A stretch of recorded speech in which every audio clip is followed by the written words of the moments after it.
Hello வணக்கம் friends. வாங்க இன்றைக்கி நம்ம எம்வி விலாக்ஸ் ஆஃப் மலர்விழி சேனலில் பார்க்க போகிறது சூப்பரான ஹெல்த்தியான ஒரு ரசம் தாங்க. அரைச்சி விட்ட ரசங்க. இது என்னோடய ஸ்டைலில் வச்சுருக்கேன். வாங்க வீடியோக்குள்ளே போய் பார்க்கலாங்க. பாருங்கள், ஒரு ஸ்பூன் மிளகு, ஒரு ஸ்பூன் ஜீரகம், ஒரு ஸ்பூன் தனியா, ஒரு காஞ்ச மிளகாய்ங்க எடுத்து வச்சுட்டு, இங்கே பாருங்கள், ஒரு சின்ன நெல்லிக்காய் அளவு புளி ஊற வச்சுருக்கேன். 2 தக்காளி வெந்நீரில் போட்டு எடுத்து வச்சுருக்கேன். இந்த தண்ணி ஏன் இந்த கலரில் இருக்குதுன்னு யோசிக்காதீங்க. இது அரிசி கழுவுன தண்ணிங்க. நான் எப்பொழுதும் புளி அரிசி தண்ணி கழுவுன தண்ணியில் தான் போட்டு வச்சு கரைச்சி எடுப்பேன். பாருங்கள், இப்போ ஒரு வானலை வச்சுக்குங்க. அதில் இந்த ஒரு ஸ்பூன் மிளகு, ஜீரகம், தனியா, இந்த ஒரு மிளகாய் போட்டு கருக விடாமல் பொறுமையாக வறுத்தெடுங்க. வறுத்து எடுத்து அதை தனியாக ஒரு பிளேட்டில் வச்சுடுங்க, ஆறட்டும். அதுக்கப்புறம் அதே வானலில் ஒரு ஸ்பூன் எண்ணெய் விட்டு கடுகு போட்டு, கடுகு பொரிஞ்சதும் ஒரு மிளகாயும் ஒரு கொத்து கருவேப்பிலையும் போடுங்க. மிளகாய் கிள்ளி போட்டுட்டு கருவேப்பிலையும் நல்லா கிள்ளி போட்டுருங்க.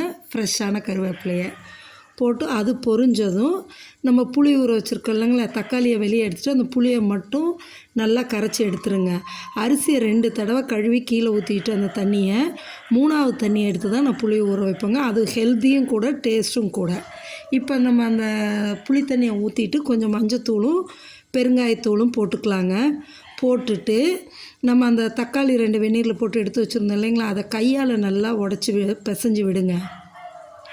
இன்றைக்கி நம்ம தக்காளி அரைச்சி ஊற்றுறத விட இந்தமாரி கையால் பிசைஞ்சு விட்டு நல்லா போட்டோன்னா அதோட டேஸ்ட் வேறுங்க.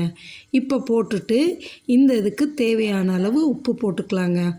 உப்பு போட்டு உங்களுக்கு ரசம் எந்த அளவு தேவையோ அந்த அளவு தண்ணி ஊற்றிக்கிங்க. ஊற்றி இது கொதிக்கட்டுங்க. ரொம்ப நேரம்லாம் கொதிக்கக்கூடாது, கொஞ்சம் தான். அதுக்குள்ளே நம்ம அந்த வறுத்த பொருள் இருக்குது இல்லைங்களா, அதை மிக்ஸி ஜாரில் போட்டு அரைச்சிடலாம். இதில் ஃப்ரெஷ்ஷான கருவேப்பிலை நல்லா 2 கொத்து போட்டுக்குங்க. அதை வறுக்கக்கூடாதுங்க, அப்படியே தான் வறுக்காமல் போட்டால் தான் டேஸ்ட்டே. இப்போ அதை பவுட்ராக்கி எடுத்து இந்த ரசத்தில் இப்போ போட்டுடலாங்க. ரொம்ப நைஸாக வராதுங்க, கொஞ்சம் கோஸாக தான் இருக்கும். பார்த்திங்களா, இதை அப்படியே போட்டுருங்க. போட்டுட்டு இந்த ரசத்தை ரொம்ப நேரம் கொதிக்க விடாதீங்க. கருவேப்பிலை நம்ம தாளிக்க போட்டிருந்தாலும் இதுலேயும் நம்ம பச்சையாக போட்டு அரைச்சி போடும்போது அந்த வாசமும் அந்த டேஸ்ட்டும் ரொம்ப நல்லாயிருக்கும், உடம்புக்கும் நல்லதுங்க. அதனால் இப்போ இதை கலந்து விட்டுடுங்க. அப்படியே வருங்க. ரொம்பலாம் கொதிக்க விடக்கூடாதுங்க. ஒரு கொதி வந்ததுமே நம்ம ஆஃப் பண்ணி எடுத்து கிண்ணத்தில் ஊற்றிக்கலாங்க. பாருங்களேன், இந்த ஸ்டேஜ்லைங்க இந்தமாரி ரசம் வச்சு கொடுத்தாச்சுன்னா சுட சுட சாதத்தில் இந்த ரசத்தை ஊற்றி 2 அப்பளம் மட்டும் போதுங்க. வேறு எதுவுமே தேவையில்லை. சாப்பிட்டா அவ்வளவு டேஸ்ட்டாக இருக்குங்க. இந்த அரைச்சி விட்ட ரசம் நான் என்னோடய ஸ்டைலில் வச்சுருக்கேங்க.